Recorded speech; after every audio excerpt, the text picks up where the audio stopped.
مساء الخير، مساء العافية، تحياتي لجميع الأخوة والأخوات الأعضاء في عائلة الانطلاقة الأولى. تحياتي لكم أينما كنتم وتكونون، وألف تحية لكل المتابعين على قناتي باليوتيوب.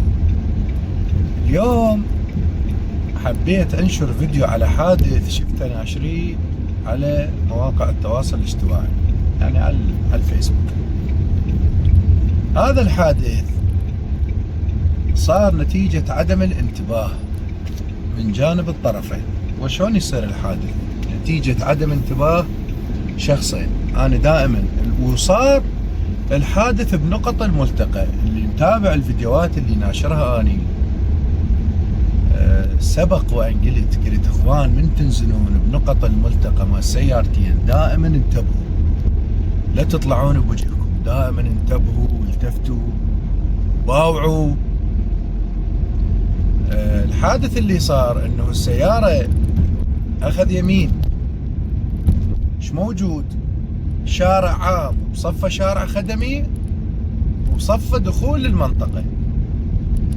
طلع من الشارع العام للشارع الخدمي، موجود طبعا بالاسفل الفيديو بداية المنشور وبنهايته، او راح اخليه بنهايته حتى توصل الفكرة. قلت اشرح عليه السبب مالته وشلون نتجنبه.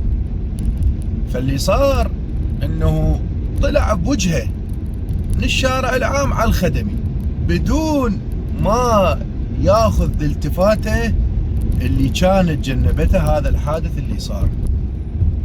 يعني مثلا انا طاب من شارع عام شارع خدمي ودخول مال المنطقة، غير انتبه.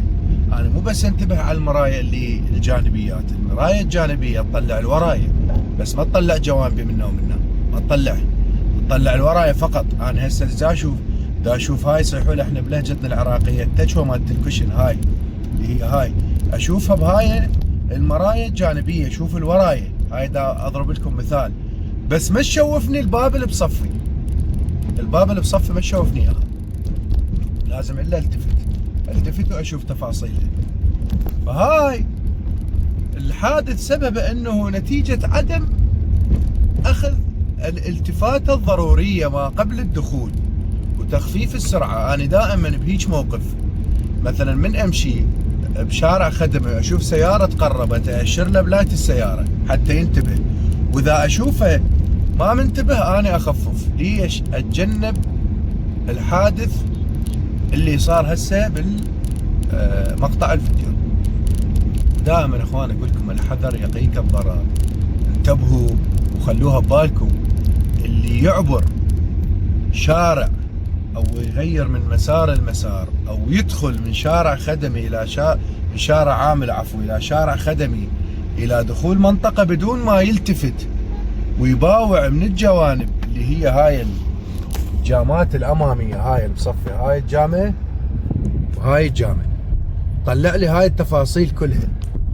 هذا اضربه مثال، مثل اللي يعبر شارع عام هو ماشي مستطرق، يعبر شارع عام بدون ما يلتفت ويشوف السيارات اللي جاية هل هي بعيدة او قريبة، اكو سيارات لو لا، يطلع هو وحظه. وشفنا هواية حوادث صارت مميتة، اللي تكسر بيها، اللي توفى الله يرحمه، انه يعبر الشارع بدون ما يلتفت ويباوع على السيارات الموجودة، يطلع هو وحظه. فيا اخوان هاي سياقة وهاي ارواح عالم وممتلكات عالم وحياتك انت حياتك. يعني اول شيء فكر بالعالم وفكر بنفسك. انت عندك عائلة تنتظرك، عندك اهل، عندك احباب، لا تفجعهم بهيج تصرفات. انتبه على كيف شوية ما خسران خسارة اذا التفتت. يعني هذا ما بينه وما بين الحادث ثواني، لو بس مجرد هيك ملتفت، بس هيك ما اخذ له نظرة ما كان صار اللي صار. بس ايش طلع بوجهه بدون ما ينتبه وصار الحادث ويا السيارة العالية، يمكن سبورتج حسب ما شفتها.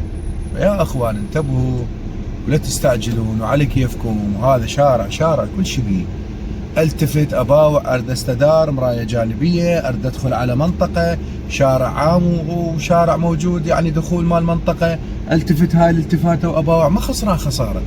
اريد استدار اباوع، انتبه على الجوانب. هسه انا مثلا بشارع، انا هذا شارع عام، انا جيت ارد ادخل شارع خدمي مال المنطقة، ايش بيدخول بخروج العفو وبيدخول.